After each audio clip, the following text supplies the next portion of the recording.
coba datang mau siksa nek memang jenengan sampai bener niku ature umat Nabi Nuh nggih bener. Akhirnya Nabi Nuh diperintah dening Allah, hai Nabi Nuh wasna'il fulka bi'ayunina wa wahyina. Nabi Nuh gawe yo kapal. Nabi Nuh diutus apa Bu? Damel kapal.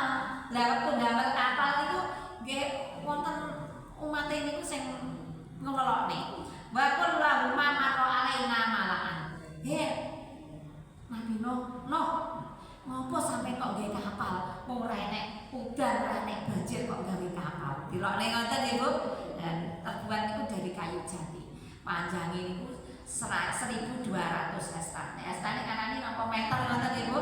Terus lebarnya 600. Nah, saestu akhiripun Allah niku marah wis sampe puncake nggih didatangne banjir kuwedhe wis banjir bandang kuwedhe.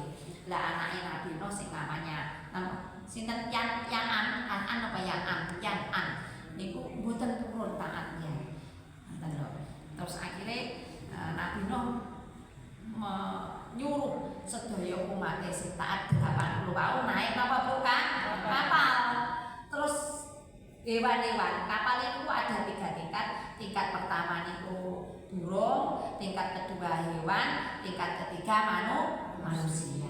Lalu banjir kuwedhe sampai 40 hari itu mboten berhenti. Sampai anak ini pun munggah kapal mboten turun. Mau bapak aku mau munggah kapal apa golek ning gunung sing dhuwur. Ternyata banyune niku ya sampai dhuwur gunung. Istrine Nabi Nuh niku nggih mboten purun taat. Terus nek wonten sakniki kok wonten umpama ya wonten seorang ulama istrine kok gak taat, anake gak taat niku nggih mboten saged dilokne nggih Bu namanya hidayah.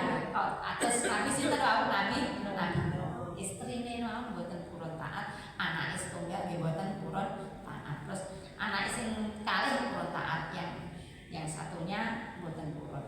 Lah akhiripun anake sing mboten purun taat, mboten purun nyembah Allah mati tanggal masyaallah. Terus akhirnya pun kapal Nabi Nuh terus berjualan itu ternyata menurut Ibnu Katsir itu berkeliling mengelilingi Ka'bah. Mengelilingi kapal itu lho di daerah Mina selama 40 hari. Terus akhirnya kapal itu berhenti. Nah niku di desa Judi niku wilayah Tursina kok. Nggih. Kersa Tursina Bu. Makitan